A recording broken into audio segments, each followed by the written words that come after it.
Hello, yes, that's right. It's Joe here, live for Joyrider TV, back with some more Q&A. Yeah, I thought following last week's Q&A session where we went at a much later time, I did think because there wasn't that many more people tuning in, it certainly works better for me at the previous usual time, which is, of course, about now. So hello to everybody who's out there. Let me know where you are and if you're going out sailing this weekend and on what type of boat. I think that would be a good way to get the ball rolling in this Q&A session. So if this is your first Q&A that you've tuned into, this is being recorded live. But if you're watching this not live and you've got any catamaran sailing questions, then yes, put them in the comments below, and then I will respond to your questions in next week's live Q&A. There we are. That is how it's going to work. So we've got Leland Lee in Clearwater, Florida, tuning in as usual. Nice to have you with us, Lee. We've got Mark in Northern Ontario, Canada, a channel member. Great to have you as a member of the channel there, Mark. He's going out on his Hobie 16 this weekend. All right, Leland Lee is absolutely going sailing this weekend on his Hobie 16 and on a NACRA F18. What a great opportunity that's going to be. The NACRA F18, although it's not the current model, is still one of the all-time greats in the F18 class. You are going to have a great time. We've got Romy Rom Lockton in Northwest Arkansas. Great to have you with us. Glad you could make it.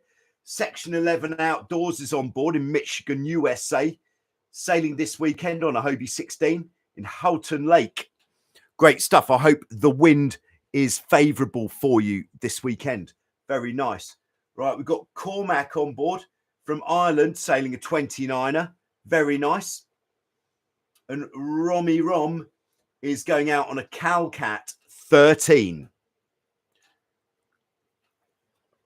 Sounds like for you guys, the weekend is going to be favourable.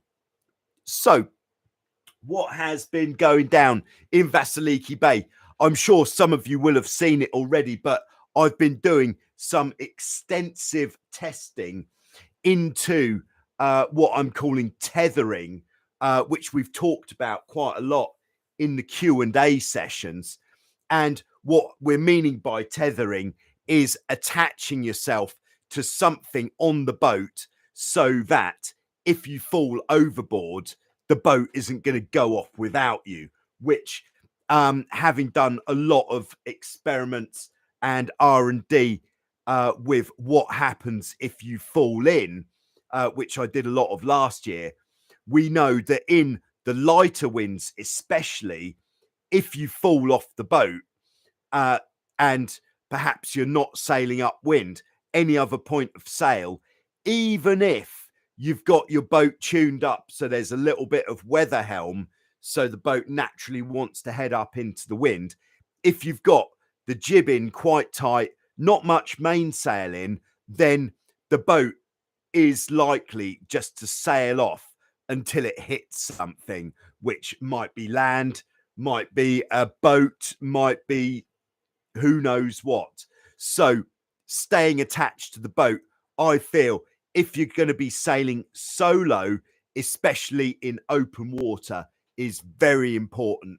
And I think this latest video really does address the key points and how it feels to be attached to the boat.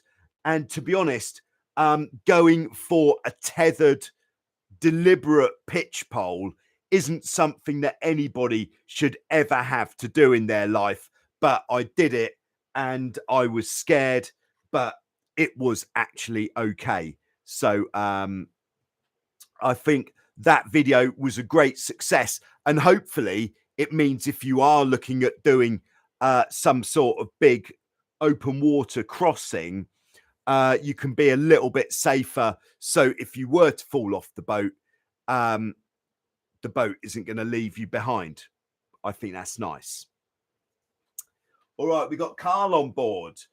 Carl says, any tips on improving upwind performance on my Hobie 21 SE? All right, yeah, this is quite a big one. So without knowing what it is that you're doing already, if we start off by looking at light winds, what you can do. So if this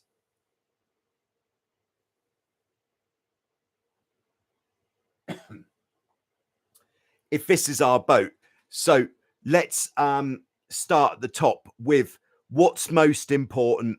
Where are you going? So when we're looking at where are we going, if the wind is light, we want to judge where are we going by looking at the jib. So we're going to pull the jib in, but not pull the jib in absolutely bar tight. You want to have, if you pull the jib in really tight as you can, you're going to get a very flat sail, which doesn't deliver much power, especially in the lighter conditions. So if you think of it, perhaps if you pull it in as tight as you can and then ease off about that much, the length of 1 pen's worth of rope on the jib sheet, then that's just going to give the jib that sweet curve, and that's going to deliver the correct amount of power. So then number 2, in where are we going on the upwind course to get better performance? If we look at, once we've set the jib, we're then going to start sailing the boat by looking at our jib telltales. So we've got one on either side. One we can see on this side, on the side facing us. So that, let's say this blue one is on this side. And then we've got a green one on the outside. And when the wind is really light, so let's say when there's definitely no chance of lifting the hull and there's only just enough wind for the boat to go forwards, then we want to get both telltales going straight back. So if the outside one, the green one, isn't going straight back, so if it's lifting, that means that we're sailing too far away from the wind, which means none of the wind is able to pass, or not enough wind.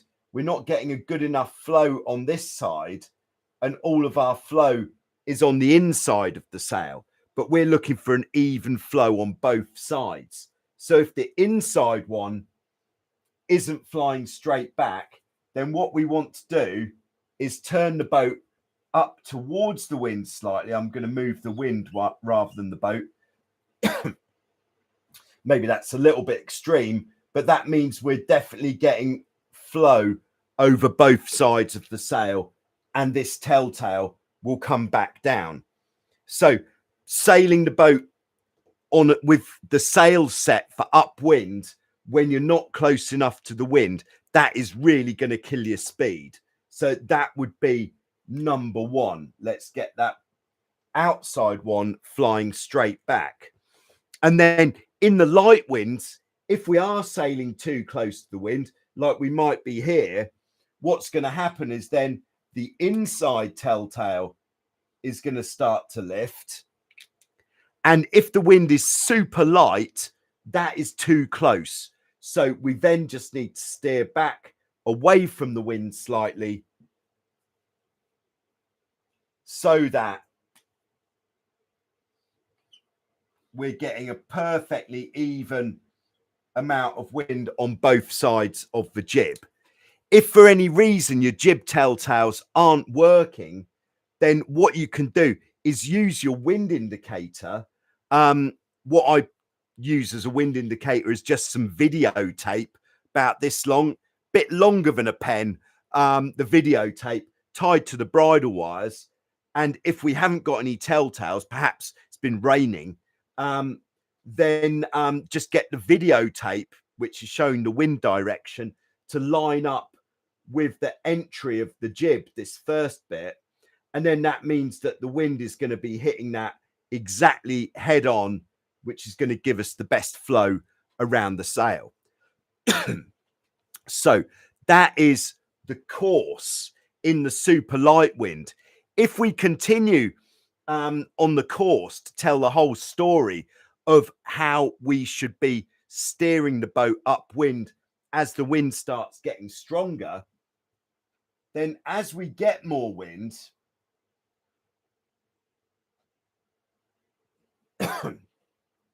we then want to deliberately start sailing a little bit too close to the wind so the inside telltale starts to lift slightly.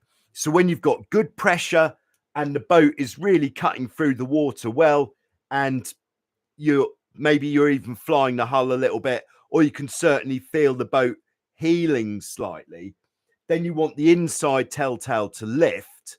And then if it's windy enough to get out on the trapeze, we can have the inside telltale lifted to about 45 degrees.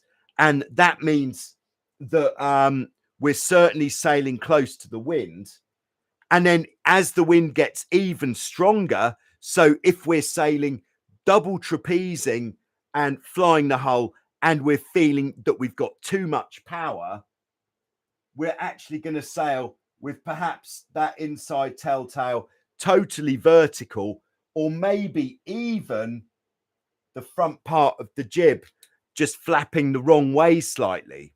The reason that we're doing that is because if we keep both telltales flying straight back when the wind's getting stronger, what happens is we're going to sail very fast. And as we sail faster, we're going to create more induced wind. This is the wind that we create by going forwards. Like if you put your head out of a car window going along at 50 miles per hour, you'd have 50 miles per hour of wind in your face. Same theory here.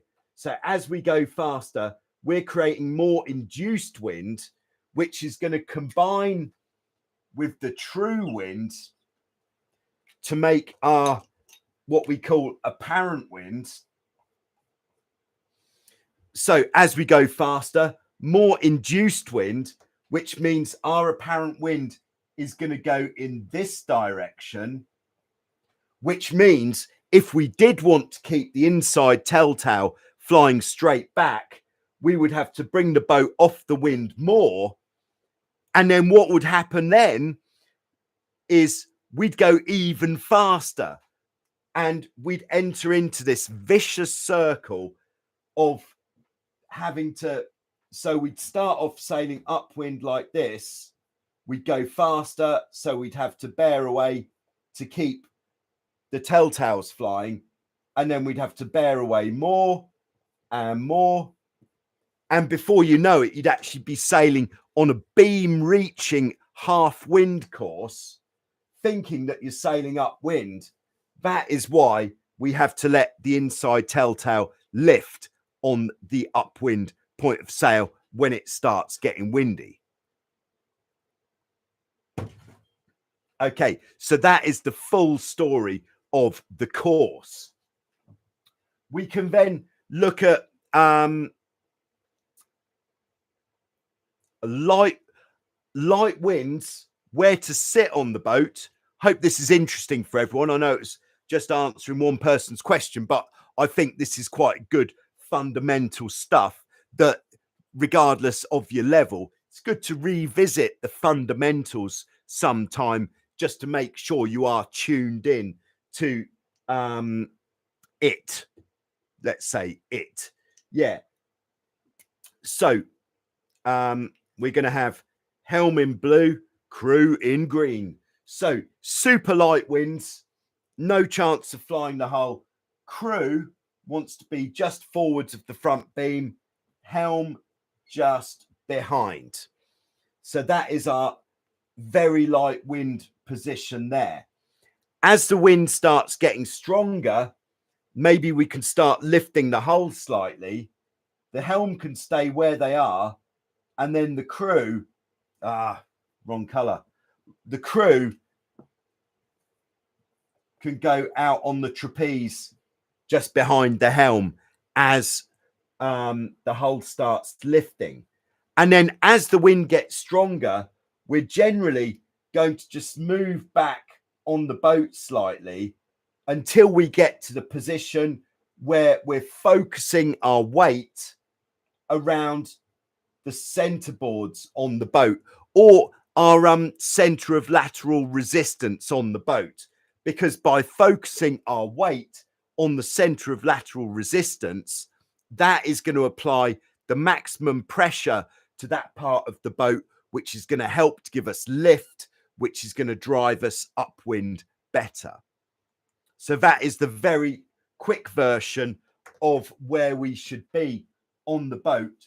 Always helm and crew close together on the on any point of sail, close together in a fore and aft, that's forwards and backwards plane. So when the wind's stronger, we'll be double trapezing, and there's our centerboard there. Or perhaps if it's a bit choppy or really windy, we might even come a bit further back. Okay, and then with the mainsail, that's the last bit we're going to talk about on this topic. What we want to do is in the very, let's start off downhaul.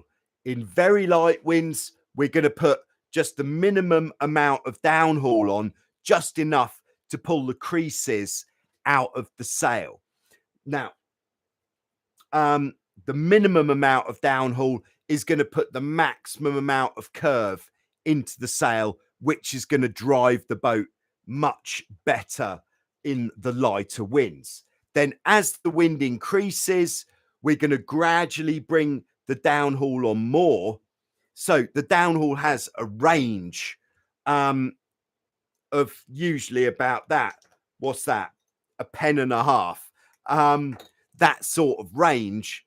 And we're going to start at the top of the range in the light winds. And then in the heaviest winds, when we're totally overpowered, we're going to pull on the maximum downhaul. And then in the wind between minimum wind and maximum wind, we're going to just progressively have more or less downhaul on. So if it's a medium amount of wind, medium amount of downhaul. There we go. And then with the main sheet and the traveller, on a boat with a high aspect mainsail, like the 21, we want to have the traveller central, because if we start letting the traveller out on the upwind, we're not going to be able to sail very close to the wind. And it is important to sail close to the wind, of course. And then with the main sheet, we're going to use the main sheet just to make sure the sail is in as tight as possible, but without a risk of stalling. So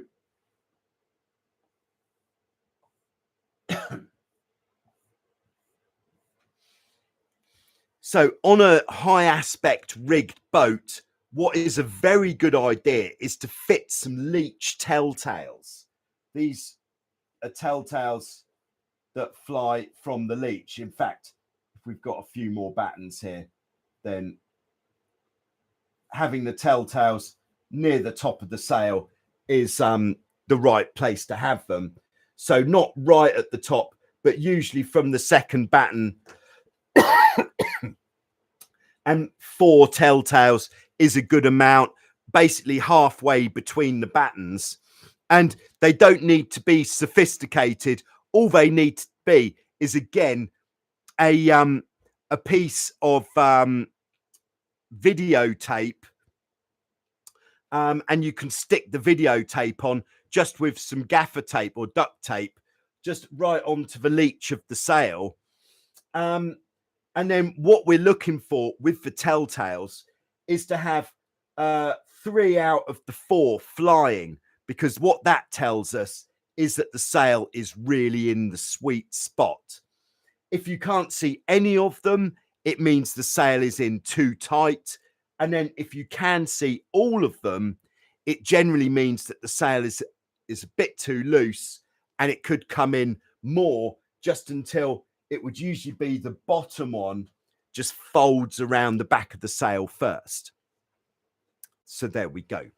And then as we're sailing along in the lighter winds, if the wind eases, so if we sail into a hole, we want to just ease the main sheet slightly. And then if we sail into a gust, we can pull the main sheet in more in the lighter winds. Okay, so there we go. I hope that is helpful to everybody. Thank you very much. So I'm just going to check in with everyone who's checking in. Lovely.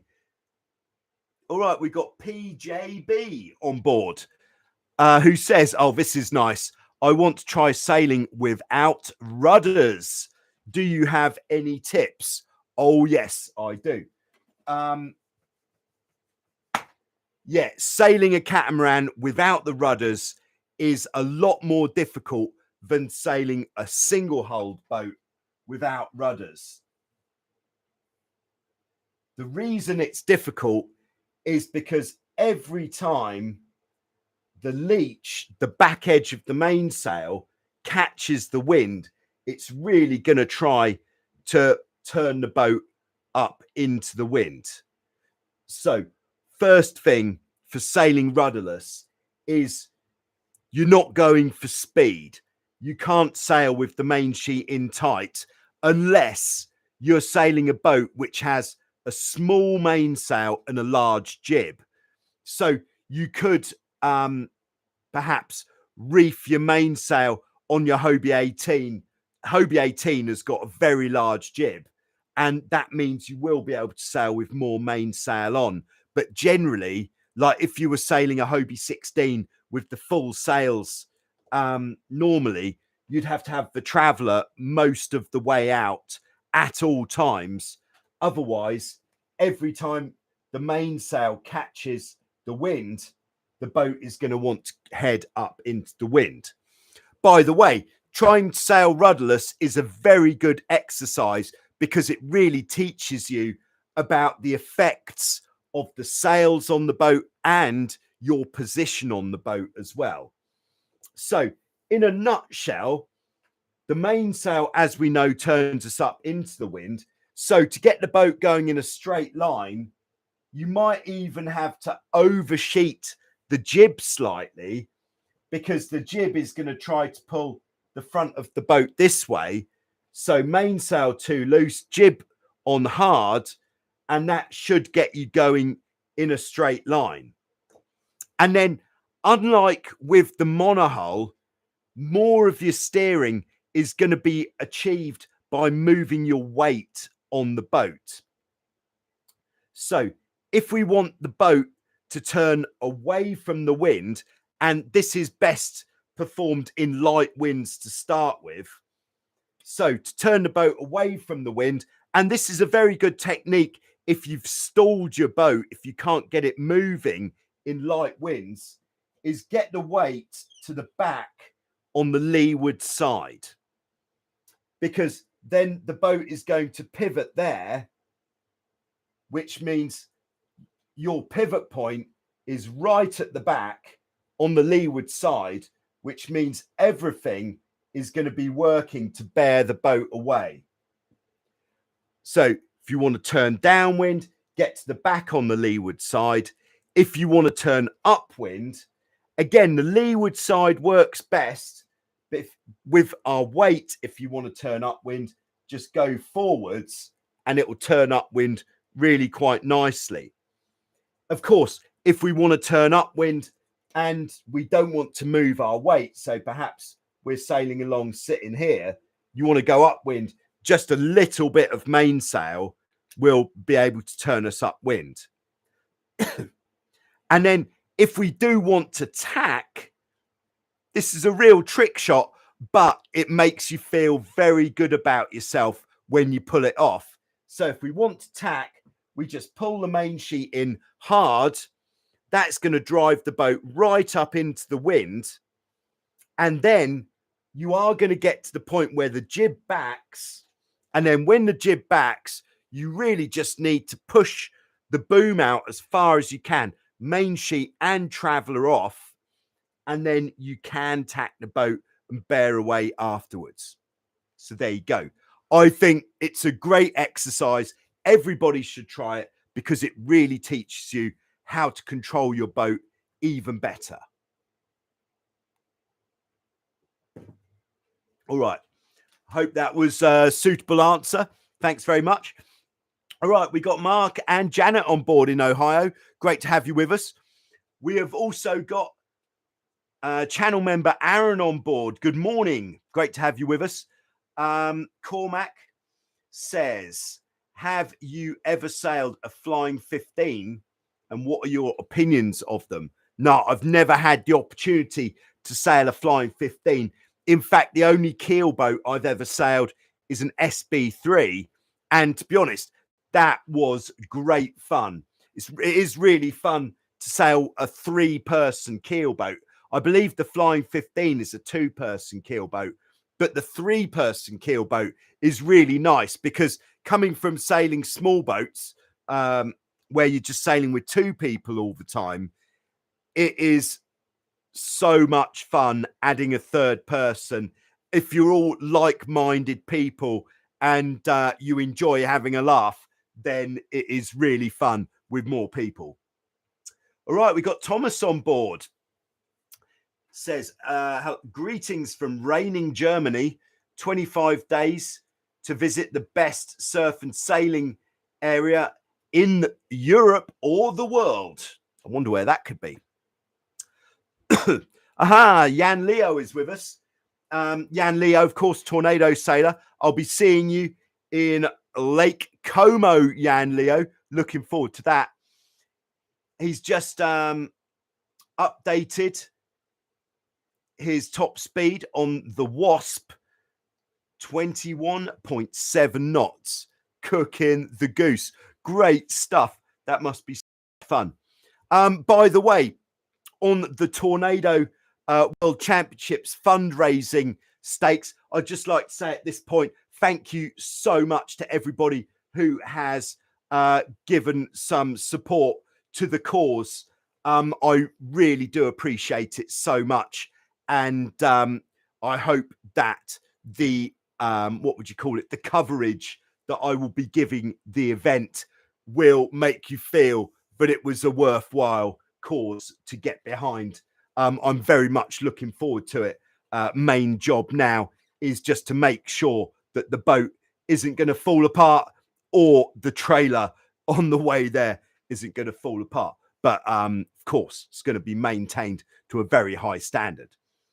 All right, we've got Anno on board in Sweden. Nice to have you with us, Anno. Got a question about the downhaul. I've got an ACAT with a carbon mast. I don't really know how much downhaul I dare pull on.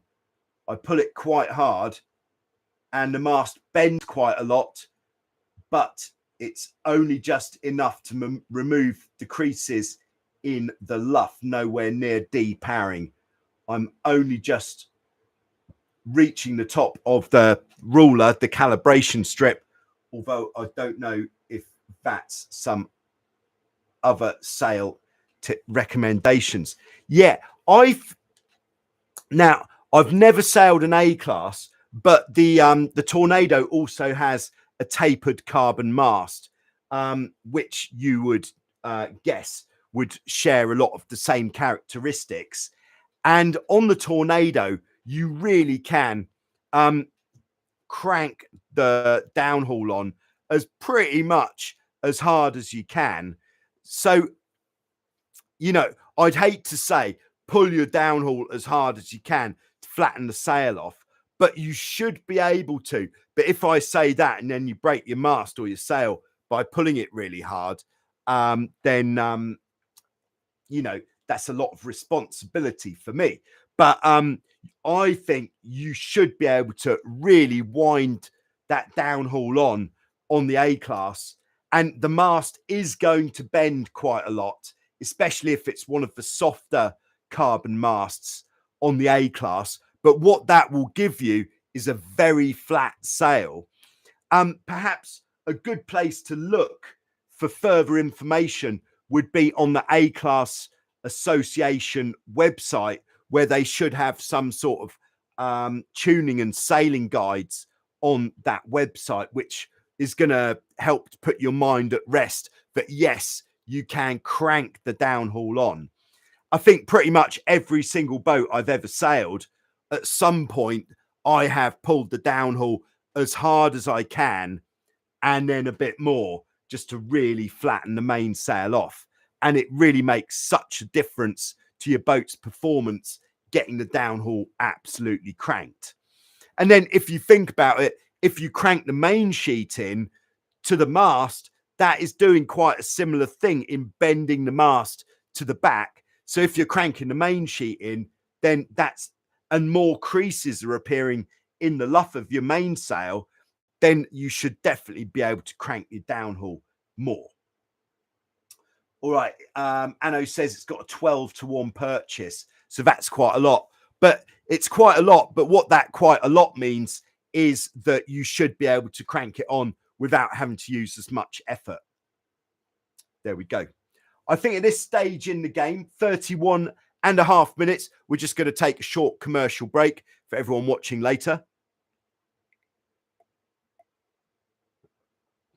What's that, you say? That's a nice looking t-shirt. Joe, yes, thanks. Glad you spotted it. This is actually a t-shirt that I designed for going to the last World Championships that I did. It's got, you could just about see a picture of the boat on the back, and it's got all this on the front. The Sailmakers logo on the arm. That's nice touch, I think. So one of the best ways to sail faster at an event is by having matching t-shirts to wear, perhaps to the evening functions or while you're rigging your boat, because it definitely makes you faster. If you want to get hold of some team uniforms for an event that you might be going to, or to give as a gift to someone, then get in touch. Check out the website, totaljoyrider.com. I do a lot of t-shirt designs, and then you can take any of the designs from there. Give me your instructions, how you'd like it to be. You can send me an email, and then I'll make the design. You'll be able to see the design. No obligation at all to, if you don't like there's a chance you won't like it. It's unlikely, but there's a chance. You just let us know, and then I can get those t-shirts printed, sent to you. So then when you get to the event, boom, you're going to be looking sharp. Nice.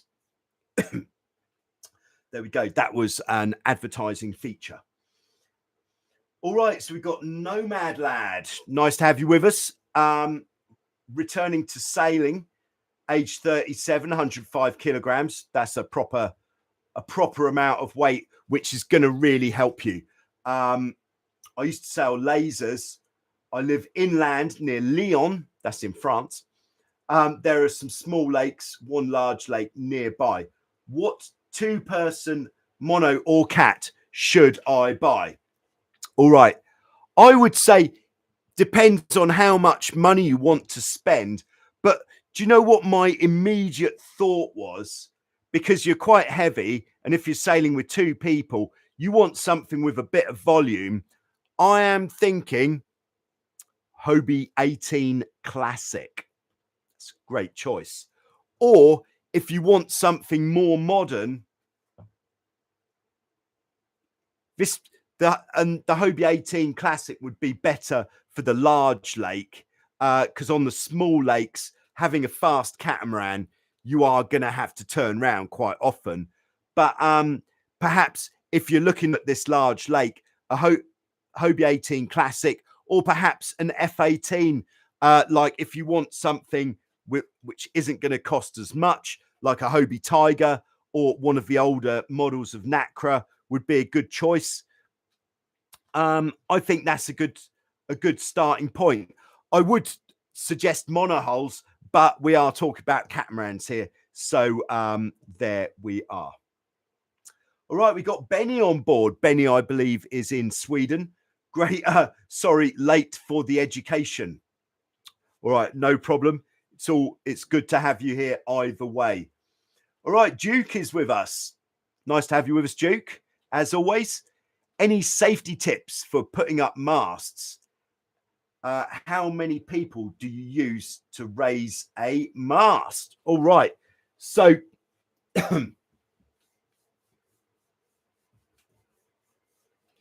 raising your mast, you want I think ideally to do it in a safe manner, you want either 2 or 3 people. So if we have a side view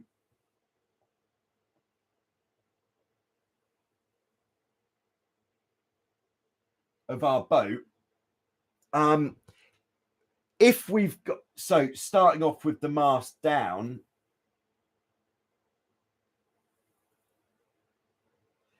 and then if we have got some method of locking the mast base to the mast step here, like you may have seen in previous videos on the Hobie 16 and 14, there is a mast connection kit which holds it all together. This is for boats which are, I think, newer than about, I don't know, 98, 90, yeah, about 1997, 1998. But it holds this together here, which means you can do it with 2 people quite easily. Whereas if you, and on other boats like on the Dart 18, on the F18, a lot of the F18s, boats like that, there's some sort of pin that goes through the mast foot into the mast base to keep it all together when you're raising the mast, because we want this to be together. Very important. If you don't have that facility, or if you have got somebody handy, then, and because working on the Wildwind Beach here, we've got quite a big team of instructors. So for us, it's quicker just to get somebody to stand here, and then they are putting downwards pressure on this joint here, basically to make sure that that stays in the right place. Of course, being very careful for trappy fingers, but just pushing downwards to keep that located.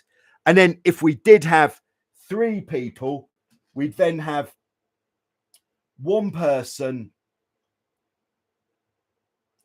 taking, sorry, I don't know what I'm doing with my picture here, taking the top of the mast.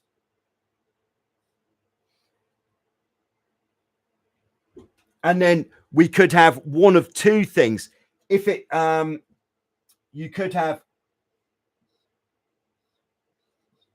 if you take a trapeze line with a rope tied to it, this guy could take that. And then I find it a little bit disconcerting. I prefer to have somebody on the trampoline. So masthead Mick here is just going to push the mast up as high as possible until he's at the back of the boat. And then when at the back of the boat, then Trampoline Ted, as he's known, would then push the mast up the rest of the way. If we have got enough personnel, we could have Trapeze Wire Tom pulling on the trapeze wire. And then, so a 4-person hoist, that is luxury. Or there's many ways that we can do this. If you've got a van or perhaps a step ladder, you could actually replace masthead Mick with an inanimate object like a ladder.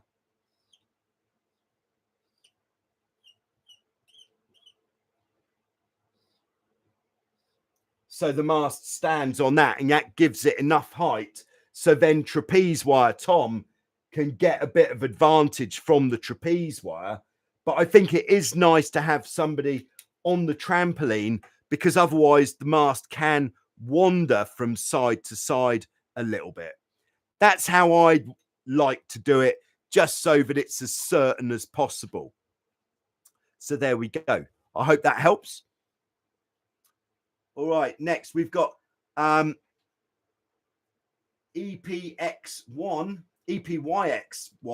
or EPX1. I've got a little question. If I try to sheet in the main in light winds, my traveler comes in to me as well. Yeah. Is there a way to prevent this happening? Yeah. So this is really quite annoying. When you've got your traveler out and you pull your main sheet in and the traveler comes in as well.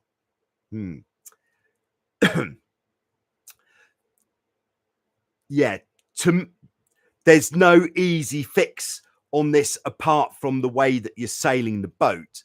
And what I would generally say is if your traveler is coming in when you're pulling in the main sheet, then perhaps you've got your traveler too far out for that amount of wind, or perhaps your main sheet isn't running well enough. So perhaps you're using a rope in your main sheet which is too thick, so there's too much resistance when you sheet in. But yeah, this happens a lot on the boats with the very efficient traveler cars, like on the F-18s, which have got really nice roller bearing traveler cars, where if you do pull it, even in a strong wind, the traveler might come in as well.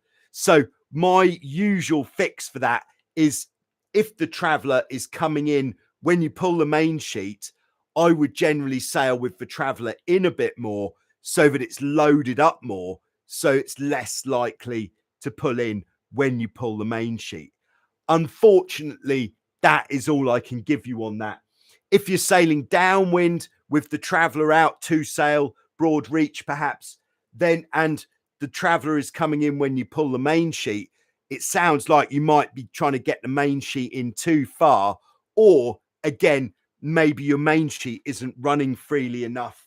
Perhaps your rope is too thick, could be. But there's no easy fix. It is something that I've been thinking about. How can we fix it with some sort of traveler out?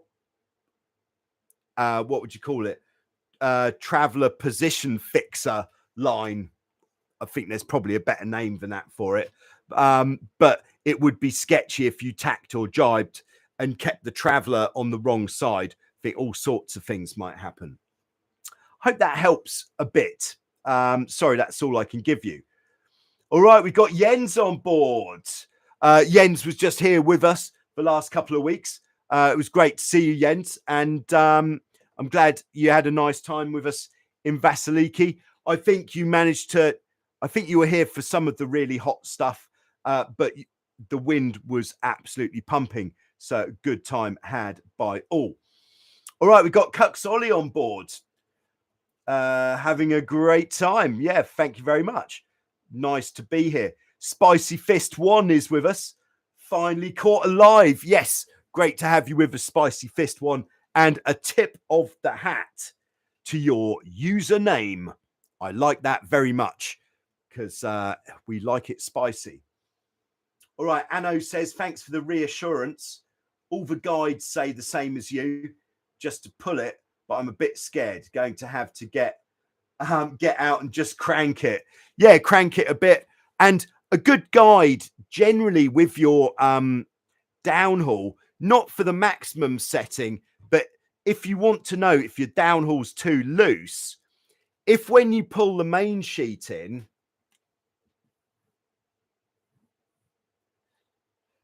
main sheet pulls the sail down this way, of course.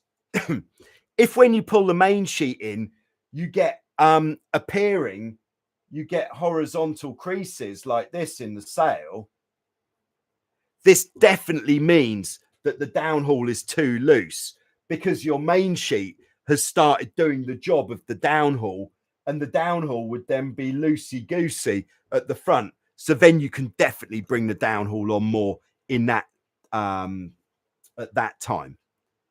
All right, we've got Jeroen. Nice to have you with us.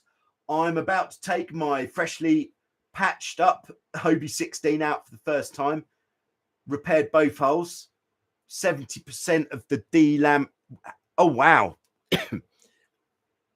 75% of the decks were delaminated. Okay, that's a big repair. Not too close to the pylons. How well did your delamination fixes hold up? Yeah, most of it did pretty well, but there was one bit with the injection of the epoxy which didn't survive quite so long because the foam inside the hull. So if we've got the top layer of fiberglass, we've got the bottom layer of fiberglass, and then in the middle between those layers there's foam. And then what the delamination generally is where for one reason or another, maybe the boat is old and the resin that was bonding this to this has just dried up too much and just separated.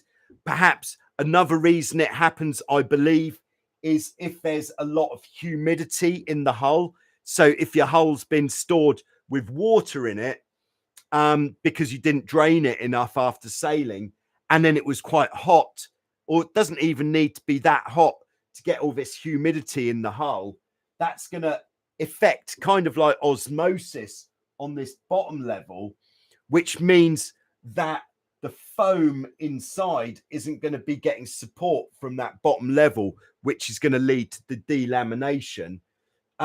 So what happened on the boat that I did with the injection is this foam in the middle was too far gone. So when so even after the injection, it was fine for a bit, but then it started just not, it started having the same sort of what would you call it, symptoms as before. And so I thought, this isn't working, the injection. So I actually started cutting it out. So I drilled, so if this is looking down, what I did was drilled a circle of holes around the main bit and then got a hacksaw blade and cut it out. There's obviously better ways you could do it. You could just take a angle grinder with a sanding disc and just grind down. And basically when we're grinding down, you're just grinding down until you find something solid. And I was going down through the foam, and the foam was absolutely, there was nothing really there. It was all cracked up and like broken biscuit. So there was nothing for the epoxy to stiffen up. So I just ended up fixing it by putting making a fiberglass patch that went on the inside. So I kind of folded it in half, put some epoxy on the top side of the patch. Obviously, I made sure this hole was very clean, chamfered the edges, and then I put it in folded so it could be big enough with epoxy on the patch. And then I put some small holes in the patch and then pulled up, put ropes, very thin ropes through the holes to pull it up against the hull on the inside, let that set. And then I started laying up fiberglass on top of there. And that seemed to make it rock solid, but it's quite an intrusive operation compared to the injection. All right, Jeroen says paint versus gel coat. Mind you, there's a bunch of epoxy spillage, So the whole thing's got to be sanded clean regardless. Yes.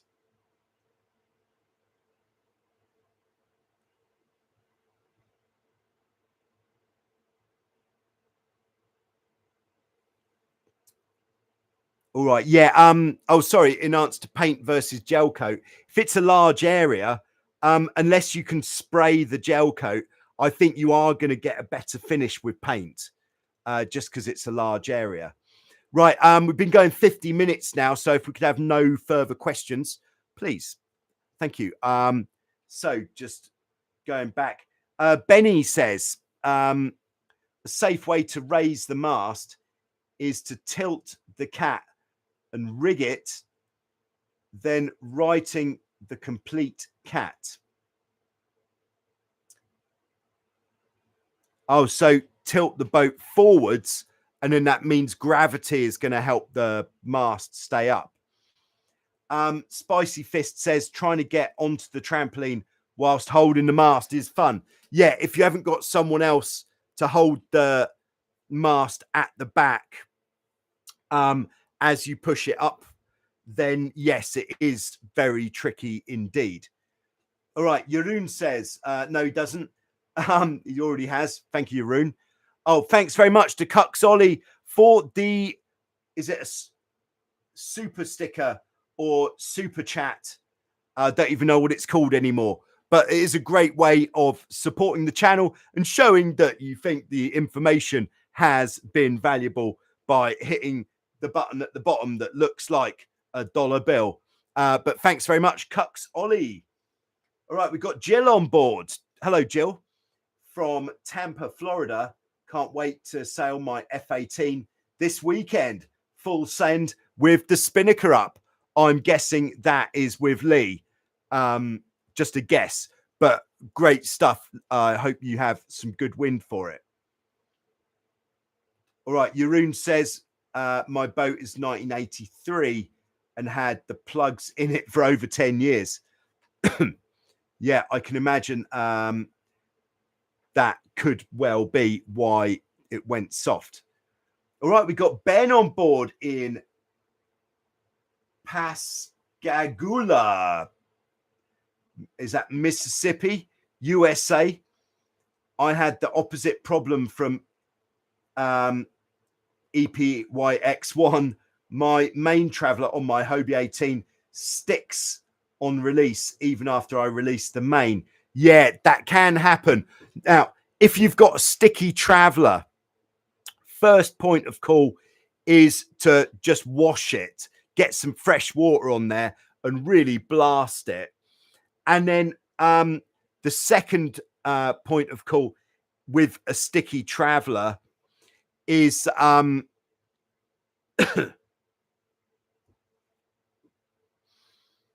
you might have to replace some bearings. Yeah. So, but on a Hobie 18, yeah, the Hobie 18, I believe, had like a big kind of ball kind of thing on the traveler car, which would be quite straightforward to replace, I should think. But usually giving it a really good wash helps a lot. All right, so Benny was saying putting the mast up to tilt the cat and rig it on its side. Yeah, I'd have to see that in practice to actually put your mast up with the boat on its side. Maybe if you've got any pictures of that in practice, Benny, I'd love to see that. That would be very interesting. All right.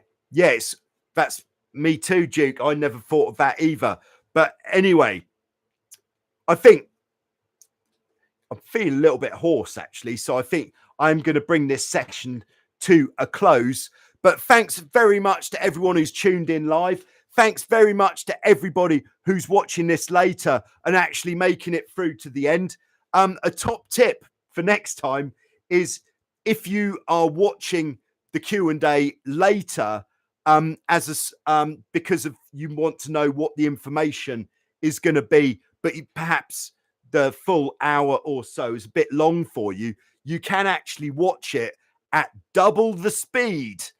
And I think it's only really works if English is your first language. Otherwise, it might be a bit much. But that is quite effective. So there you go. All right. So just one last question from Andreas in Norway. Life jackets and buoyancy aids and trapeze setup, do you recommend? Yeah, 2 ways of doing it with the life jacket, with the buoyancy aid and the trapeze harness. There's the old school way. Actually, I don't know what I'm going to draw. The old school way is to put the trapeze harness over the top of the buoyancy aid. This works really well because it keeps the buoyancy aid in position, stops it from riding up if you do go in the water. It can also make it quite comfortable with some back support from your buoyancy aid. But more, in the last 15 years, maybe 20, this trend has been in a decline because more people want to put the buoyancy aid on over the top, because modern trapeze harnesses are being designed with very good back support built in to the trapeze harness. And also, if you are at any time in a compromised situation, like stuck under the boat or something, it's really nice to be able to take your buoyancy aid off, because that's going to give you more options. That is what I reckon on the topic.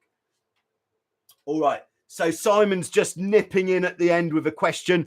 I think since Simon's asked a question, I think if you're still with us, please hit the like button while you're here. That is very helpful if you could do that. So Simon says, just a quick one. I ripped my jib after it spun on itself. Ouch. Single-handed capsize. What's the best way to... Oh, right. I see what you're saying. So this is what I call the jib wrap, which is if you've got a fully battened jib, which is not a self-tacking jib. So like on a Hobie 16, what is possible to happen is the jib can actually get completely blown around the front, which means if you try to pull it back using the sheet, it really goes against the battens, and you can damage the jib. You can even rip the jib in half, which is pretty nasty. Well, obviously you don't want to do that. So if you've got the jib wrap on a 16 or boat with a battened jib where it's blown the wrong way, sorry, my picture is useless, in fact. The only good way to get the jib back is to sail the boat straight downwind. And then what will happen when you're straight downwind is the jib will start to blow out forwards again. And when it's forwards, then you can start to tease it back with the other jib sheet until it gets blown back onto the right side. That is the only thing you can do. All right. Hope that helps. Thanks once again to everybody for tuning in. And in fact, Simon, I did make a video called Avoid the Jib Wrap. If you have a look for that one, it's one of the older ones, but it's solid gold information. That will show you all of that. Thanks very much. See you soon with some more on Joyrider TV. Thank you.